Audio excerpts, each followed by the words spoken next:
Right, how Islam Makhachev went from hated to loved. It wasn't too long ago that Islam was the target of a lot of hate. On top of that, his manager Ali pretty much admitting to the Dagestanis abusing IVs to cheat. It didn't look great. And now, fast forward a couple of years, he's one of the most exciting champions in the UFC. He's growing ever more popular with every fight. He's even got a documentary coming out on Netflix. That's the kind of stuff they normally reserve for the likes of McNosebags. So what happened? Well, first, let's take a look at why poor Islam Makhachev was hated so much. Well, the original reason was simply the idea that Dagestanis are boring, mainly due to their wrestling-heavy style and stoic personalities. I think a few opponents of Dagestani fighters early on did a great job of creating the narrative that they'd wrestle to avoid actually fighting, using terms like crutch sniffer and leg humper. In many cases, this was just. But the thing is, Islam doesn't really fight like that. He's much more well-rounded and he mixes the stand-up and grappling really well.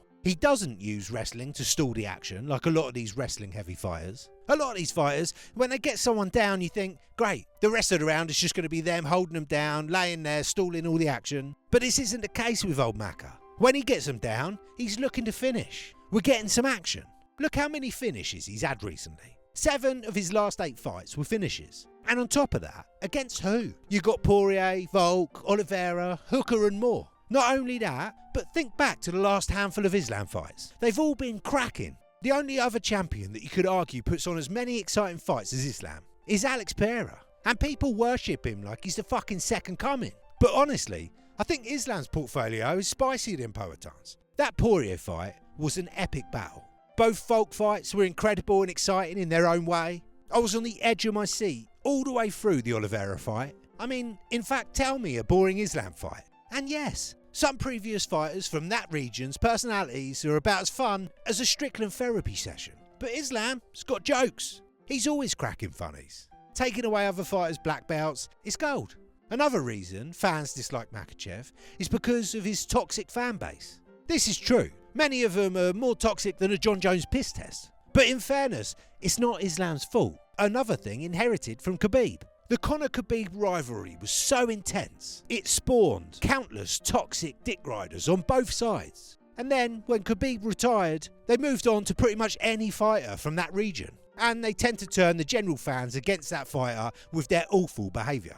Another reason for the hate was Islam's road to the belt. It was shorter than Henry Cejudo's pyjamas. It was Dagestani privilege at its finest. After his best win being a short-notice Dan Hooker, apparently a win over a short-notice King Bobby King ring.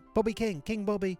It was ridiculous, in what was then the most talent-stacked division in the sport. And I seem to remember that Bobby King was barely in the top 15 at the time, and did set the majority of the fan base against him. Again, it wasn't really his fault, and although at the time it had us all crying more than a Dricus du Plessis opponent, the time has passed and we've all moved on. And then from that point forward, the only real reason to still have a problem with Islam is simply because he's beaten your favourite fighter. It's going to be a tough road for any fighter to beat Charles Oliveira and then Volkanovski twice and be in the good books with the fan base. The only criticism you could give him if you're being picky is that he does often play it a bit safe with the game plans. But that is a bit retardo, because what's he meant to do? Put everything at risk to win over some casuals that'll only end up turning against him anyway? Of course he doesn't take stupid risks. He's on target to be the best lightweight of all time. Critics will moan that 2 of his title defences were against a featherweight. Whilst that is true, I mean,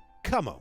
It's not just a featherweight, is it? It's Scrappy Doo himself, Volkadal Dundee. And those performances were great. And as much as it pisses everyone off, and believe me, it pisses me off as much as you, Volk is the one that took that fight on short notice. As much as he shouldn't have, Volk made that choice. And in fairness, it was last-minute matchup for Islam as well. Yes, he does really need to get a few top lightweights under his belt, but look at the fun that we've got ahead of us. You're telling me that Islam versus Chandler isn't enough to rank your crank? Or a guaranteed barn burner against Justin Gaethje doesn't pull your peanut? I actually think a rematch with Charles could still be really interesting, although my heart might not be ready for that quite yet. Islam versus Sarukian is going to be a crazy fight. The first fight was really competitive, and both fighters have made loads of improvements since then. You can't really argue he's one of the most exciting fighters right now. These great fighters don't have long at the top. Usually, we only realise how great they are when the time ends. And when they're gone, it's too late. We've got a great one now. Don't forget to take it all in and enjoy it.